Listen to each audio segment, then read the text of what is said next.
C'est la première fois depuis 3 ans que les Bruxellois retrouvent leur foire du livre, comme on l'appelle ici.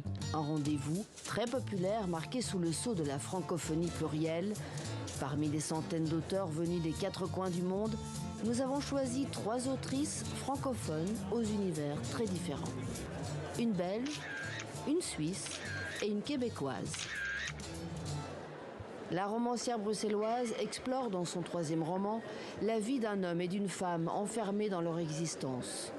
Parmi les sources d'inspiration d'Odile d'Outremont, un atelier de littérature qu'elle a animé en prison.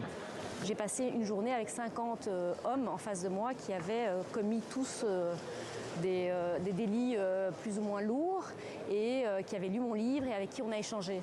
Et je suis sortie de là en me disant un jour j'écrirai sur ce monde qui m'a fascinée, quoi.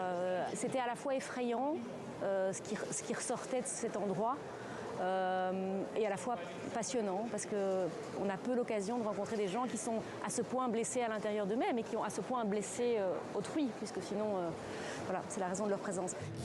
D'origine chilienne, cette autrice suisse s'inspire elle aussi de l'univers carcéral, mais dans un tout autre contexte, l'arrestation et les tortures infligées à son père lors du coup d'État militaire d'Augusto Pinochet.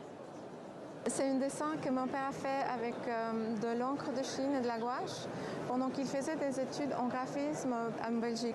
Pour lui, il représentait le moment que les prisonniers étaient amenés vers la salle de torture, El Caracol, dans le stade national. Ils avaient tellement torturé quelques personnes que ces personnes avaient des capuches.